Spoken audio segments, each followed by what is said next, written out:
తెలంగాణ రాష్ట్రంలో గూండా పాలన కొనసాగుతుందని మాజీ మంత్రి తన్నీరు హరీష్ రావు మండిపడ్డారు. మెదక్ జిల్లా శివంపేట మండలం గోమారం గ్రామంలో నేడు మీడియా సమావేశాన్ని నిర్వహించారు. ఎమ్మెల్యే వాకిటి సునీత లక్ష్మారెడ్డి ఇంటిపై కాంగ్రెస్ కార్యకర్తల దాడిని ఆయన తీవ్రంగా ఖండించారు. కాంగ్రెస్ పార్టీ ఆదేశాల మేరకు కార్యకర్తలు టీఆర్ఎస్ నాయకులు ఇళ్లపై దాడులు చేస్తున్నారని ఆరోపించారు. రాయలసీమ ప్యాక్షనిజం తెలంగాణలో నడుస్తుందన్నారు ఆయన. ఇక ఎమ్మెల్యే నివాసంపై దాడి చేస్తున్న దుండగులను వెంటనే అరెస్ట్ చేసి రిమాండ్ కు తరలించాలని ఆయన డిమాండ్ చేశారు.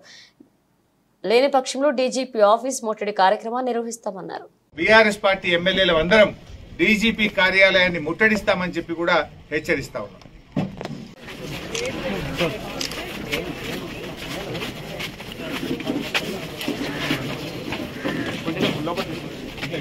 కమిషన్ పోతాం, నేషనల్ హ్యూమన్ రైట్స్ కమిషన్ కూడా ఫిర్యాదు చేస్తాం. అవసరమైతే కోర్టు మెట్లెక్కుతాం తప్ప వీళ్ళకి శిక్ష పడేదాకా కూడా వదిలిపెట్టాం. ఇప్పటికే ప్రజలు అసహించుకుంటున్నారు. ఇదేం ప్రజాపాలన? ఇది ప్రజాపాలన కాదు, ఇదంతా కూడా పోలీసు రాజ్యంగా మారిపోయింది, గుండాల రాజ్యంగా మారిపోయింది. దీన్ని చాలా తీవ్రంగా ఖండిస్తా ఉన్నాం. మా ఓపిక కూడా ఒక హద్దు ఉంటుంది. మరి లేదంటే రేపు ఏం జరుగుతుంది? రాయలసీమ తరహా ఫ్రాక్షన్ రాజకీయాలు తెలంగాణలో మొదలవుతాయి. ఏదో కష్టపడి పోరాడి తెచ్చుకున్న తెలంగాణ, ఉద్యమాలు చేసి తెచ్చుకున్న తెలంగాణ, అభివృద్ధిలో దేశానికి ఆదర్శంగా తయారు చేసుకున్న తెలంగాణ, దీన్ని కాపాడుకోవాలనేటువంటి ప్రేమ మాకుంటది. తెలంగాణతో మాది పేగుబంధం, తెలంగాణ ప్రజలతో మాది పేగుబంధం. మీరేదో అదృష్టం కొద్ది ముఖ్యమంత్రి అయింది, కానీ ఈ తెలంగాణ పరపతిని పేరును దెబ్బతీయకండి. లా అండ్ ఆర్డర్ మెయింటైన్ చేయండి, తప్పు చేసిన వారిని శిక్షించండి. గోమారం ఘటన మీద ఉన్నత స్థాయి విచారణ జరిపి తక్షణమే వాళ్ళను నాన్ బెయిలబుల్ సెక్షన్స్ పెట్టి అరెస్ట్ చేయాలని చెప్పి మేము డిమాండ్ చేస్తున్నాం. మీరు ఇంట్లో చొరబడి దాడి చేసినారు, రేపు మేము అదే చేస్తే ఏమైతుంది? రాష్ట్రంలో లా అండ్ ఆర్డర్ ఏమైతుంది? ఎవరు దీని వెనుక ఉన్నారు? ముఖ్యమంత్రి గారు కూడా ఆలోచించుకోవాలి. నేను డీజీపీ గారిని కూడా కోరుతున్నా, అది ఒక ఉన్నతమైనటువంటి పదవి. ఆ పదవిలో ఉన్నప్పుడు చట్టబద్ధంగా వ్యవహరించాలి, రూల్స్ కు అనుకూలంగా వ్యవహరించాలి. కానీ చట్టాన్ని ఎవరు కూడా అతీతులు కారు. చట్టాన్ని ఎవరు అతిక్రమించినా కూడా వారు శిక్షార్హులే. అది పార్టీలకు అతీత ప్రభుత్వ పార్టీ ప్రతిపక్ష పార్టీ కాదు, వారిని ఎవరినైనా శిక్షించి తీరాల్సిందే. I request the DGP, immediate గా మీరు ఇంటర్వ్యూన్ కాండి, దీని మీద విచారణ జరపండి, ఆ కాంగ్రెస్ గుండాలను అరెస్ట్ చేయండి. పోలీస్ హెడ్ కానిస్టేబుల్ మీద దాడి చేసిన వాళ్ళను, ఆ దాడికి ప్రోత్సహించిన వారిని కూడా గుర్తించి వారిని కూడా తక్షణమే అరెస్ట్ చేయాలని డిమాండ్ చేస్తున్నాం.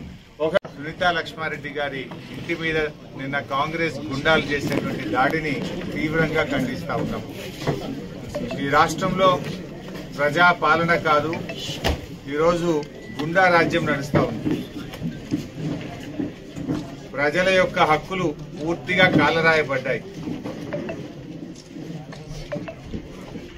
మొన్న సిద్దిపేటలో నా కార్యాలయం మీద దాడి కావచ్చు, నిన్న హైదరాబాద్ లో కౌశిక్ రెడ్డి గారి ఇంటి మీద దాడి కావచ్చు, రాత్రి సునీత లక్ష్మారెడ్డి గారి ఇంటి పైన దాడి కావచ్చు.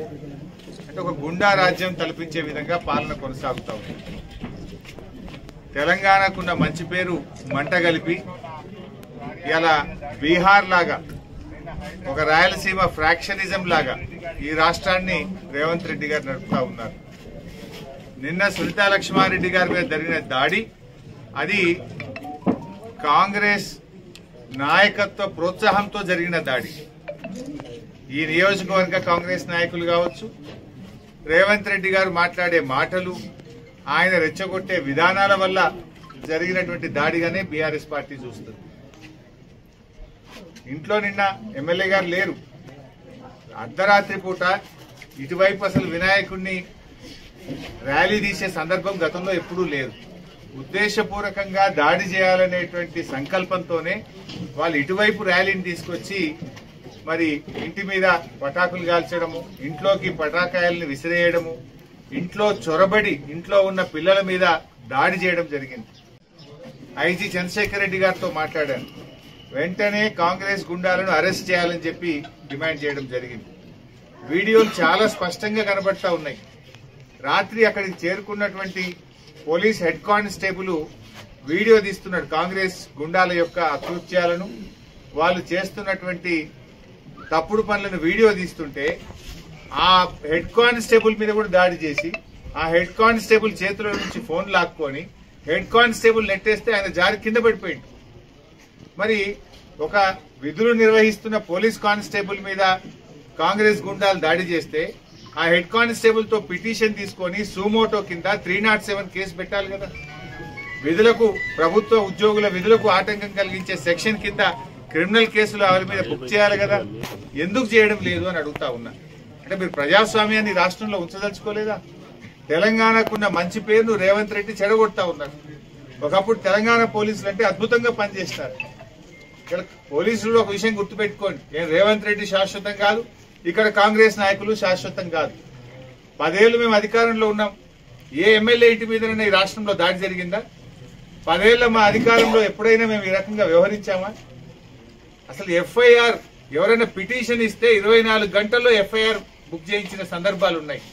కానీ ఈ ప్రభుత్వంలో పిటిషన్ ఇస్తే ఎఫ్ఐఆర్ చేయరు, ఎఫ్ఐఆర్ చేస్తే దొంగల్ని గుండాలను అరెస్ట్ చేయరు. నేను ఈ సందర్భంగా మెదక్ ఎస్పీ గారిని హెచ్చరిస్తా ఉన్నా, తక్షణమే గోమారంలో కాంగ్రెస్ గుండాలను వెంటనే అరెస్ట్ చేయాలి. ఆ దాడికి ప్రోత్సహించిన వారి మీద కూడా కేసు నమోదు చేసి వారిని కూడా అరెస్ట్ చేయాలని చెప్పి డిమాండ్ చేస్తా ఉన్నాం. తీవ్రంగా ఖండిస్తా ఉన్నాం.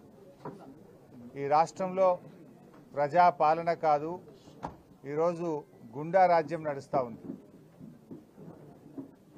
ప్రజల యొక్క హక్కులు పూర్తిగా కాలరాయబడ్డాయి. మొన్న సిద్దిపేటలో నా కార్యాలయం మీద దాడి కావచ్చు, నిన్న హైదరాబాద్లో కౌశిక్ రెడ్డి గారి ఇంటి మీద దాడి కావచ్చు, రాత్రి సునీతా లక్ష్మారెడ్డి గారి ఇంటిపైన దాడి కావచ్చు.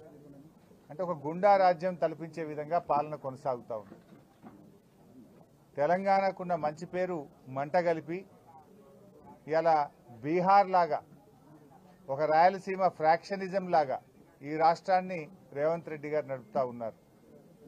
నిన్న సునీతా లక్ష్మారెడ్డి గారి మీద జరిగిన దాడి అది కాంగ్రెస్ నాయకత్వ ప్రోత్సాహంతో జరిగిన దాడి.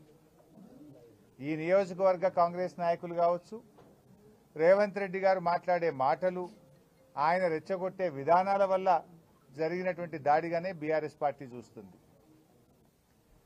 ఇంట్లో నిన్న ఎమ్మెల్యే గారు లేరు. అర్ధరాత్రి పూట ఇటువైపు అసలు వినాయకుడిని ర్యాలీ తీసే సందర్భం గతంలో ఎప్పుడూ లేదు. ఉద్దేశపూర్వకంగా దాడి చేయాలనేటువంటి సంకల్పంతోనే వాళ్ళు ఇటువైపు ర్యాలీని తీసుకొచ్చి మరి ఇంటి మీద పటాకులు కాల్చడము, ఇంట్లోకి పటాకాయల్ని విసిరేయడము, ఇంట్లో చొరబడి ఇంట్లో ఉన్న పిల్లల మీద దాడి చేయడం జరిగింది.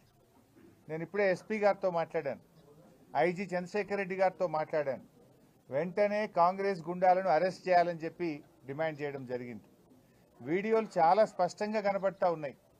రాత్రి అక్కడికి చేరుకున్నటువంటి పోలీస్ హెడ్ కానిస్టేబుల్ వీడియో తీస్తున్నాడు కాంగ్రెస్ గుండాల యొక్క అకృత్యాలను, వాళ్ళు చేస్తున్నటువంటి తప్పుడు పనులను వీడియో తీస్తుంటే ఆ హెడ్ కానిస్టేబుల్ మీద కూడా దాడి చేసి ఆ హెడ్ కానిస్టేబుల్ చేతిలో నుంచి ఫోన్ లాక్కొని హెడ్ కానిస్టేబుల్ నెట్టేస్తే ఆయన జారి కింద పడిపోయింది. మరి ఒక విధులు నిర్వహిస్తున్న పోలీస్ కానిస్టేబుల్ మీద కాంగ్రెస్ గుండాలు దాడి చేస్తే ఆ హెడ్ కానిస్టేబుల్తో పిటిషన్ తీసుకొని సూమోటో కింద 307 కేసు పెట్టాలి కదా.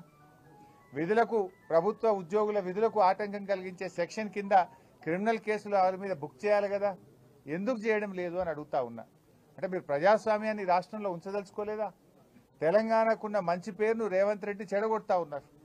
ఒకప్పుడు తెలంగాణ పోలీసులు అంటే అద్భుతంగా పనిచేస్తున్నారు. ఇలా పోలీసులు ఒక విషయం గుర్తుపెట్టుకోండి, ఏం రేవంత్ రెడ్డి శాశ్వతం కాదు, ఇక్కడ కాంగ్రెస్ నాయకులు శాశ్వతం కాదు. 10 ఏళ్లు మేము అధికారంలో ఉన్నాం. ఏ ఎమ్మెల్యే ఇంటి మీదనైనా ఈ రాష్ట్రంలో దాడి జరిగిందా? 10 ఏళ్ల మా అధికారంలో ఎప్పుడైనా మేము ఈ రకంగా వ్యవహరించామా? అసలు ఎఫ్ఐఆర్ ఎవరైనా పిటిషన్ ఇస్తే 24 గంటల్లో ఎఫ్ఐఆర్ బుక్ చేయించిన సందర్భాలు ఉన్నాయి. కానీ ఈ ప్రభుత్వంలో పిటిషన్ ఇస్తే ఎఫ్ఐఆర్ చేయరు, ఎఫ్ఐఆర్ చేస్తే దొంగల్ని గుండాలను అరెస్ట్ చేయరు. నేను ఈ సందర్భంగా మెదక్ ఎస్పీ గారిని హెచ్చరిస్తా ఉన్నా, తక్షణమే గోమారంలో కాంగ్రెస్ గుండాలను వెంటనే అరెస్ట్ చేయాలి. ఆ దాడికి ప్రోత్సహించిన వారి మీద కూడా కేసు నమోదు చేసి వారిని కూడా అరెస్ట్ చేయాలని చెప్పి డిమాండ్ చేస్తా ఉన్నాం. ఎట్టి పరిస్థితుల్లో దీన్ని వదిలిపెట్టాం. అవసరమైతే హ్యూమన్ రైట్స్ కమిషన్ పోతాం, నేషనల్ హ్యూమన్ రైట్స్ కమిషన్ కూడా ఫిర్యాదు చేస్తాం, అవసరమైతే కోర్టు మెట్లెక్కుతాం తప్ప వీళ్ళకి శిక్ష పడేదాకా కూడా వదిలిపెట్టాం. ఇప్పటికే ప్రజలు అసహించుకుంటున్నారు. ఇదేం ప్రజాపాలన? ఇది ప్రజాపాలన కాదు, ఇదంతా కూడా పోలీసు రాజ్యంగా మారిపోయింది, గుండాల రాజ్యంగా మారిపోయింది. దీన్ని చాలా తీవ్రంగా ఖండిస్తూ ఉన్నాం. మా ఓపికకు కూడా ఒక హద్దు ఉంటుంది. మరి లేదంటే రేపు ఏం జరుగుతుంది? రాయలసీమ తరహా ఫ్రాక్షన్ రాజకీయాలు తెలంగాణలో మొదలవుతాయి. ఏదో కష్టపడి పోరాడి తెచ్చుకున్న తెలంగాణ, ఉద్యమాలు చేసి తెచ్చుకున్న తెలంగాణ, అభివృద్ధిలో దేశానికి ఆదర్శంగా తయారు చేసుకున్న తెలంగాణ, దీన్ని కాపాడుకోవాలనేటువంటి ప్రేమ మాకుంటుంది. తెలంగాణతో మాది పేగుబంధం, తెలంగాణ ప్రజలతో మాది పేగుబంధం. మీరేదో అదృష్టం కొద్దీ ముఖ్యమంత్రి అయింది, కానీ ఈ తెలంగాణ పరపతిని పేరును దెబ్బతీయకండి. లా అండ్ ఆర్డర్ మెయింటైన్ చేయండి, తప్పు చేసిన వారిని శిక్షించండి. గోమారం ఘటన మీద ఉన్నత స్థాయి విచారణ జరిపి తక్షణమే వాళ్ళను నాన్ బెయిలబుల్ సెక్షన్స్ పెట్టి అరెస్ట్ చేయాలని చెప్పి మేము డిమాండ్ చేస్తున్నాం. మీరు ఇంట్లో చొరబడి దాడి చేసినారు, రేపు మేము అదే చేస్తే ఏమవుతుంది? రాష్ట్రంలో లా అండ్ ఆర్డర్ ఏమవుతుంది? ఎవరు దీని వెనుక ఉన్నారు? ముఖ్యమంత్రి గారు కూడా ఆలోచించుకోవాలి. నేను డీజీపీ గారిని కూడా కోరుతున్నా, అది ఒక ఉన్నతమైనటువంటి పదవి. ఆ పదవిలో ఉన్నప్పుడు చట్టబద్ధంగా వ్యవహరించాలి, రూల్స్కు అనుకూలంగా వ్యవహరించాలి. కానీ చట్టాన్ని ఎవరు కూడా అతీతులు కారు. చట్టాన్ని ఎవరు అతిక్రమించినా కూడా వారు శిక్షార్హులే. అది పార్టీలకు అతీతం, ప్రభుత్వ పార్టీ ప్రతిపక్ష పార్టీ కాదు, వారిని ఎవరినైనా శిక్షించి తీరాల్సిందే. I request the DGP, immediate గా మీరు ఇంటర్వ్యూన్ కాండి, దీని మీద విచారణ జరపండి, ఆ కాంగ్రెస్ గుండాలను అరెస్ట్ చేయండి. పోలీస్ హెడ్ కానిస్టేబుల్ మీద దాడి చేసిన వాళ్ళను, ఆ దాడికి ప్రోత్సహించిన వారిని కూడా గుర్తించి వారిని కూడా తక్షణమే అరెస్ట్ చేయాలని డిమాండ్ చేస్తున్నాం. ఒకవేళ నిర్ణయం తీసుకోకపోతే బీఆర్ఎస్ పార్టీ ఎమ్మెల్యేలు అందరం డీజీపీ కార్యాలయాన్ని ముట్టడిస్తామని చెప్పి కూడా హెచ్చరిస్తా ఉన్నాం.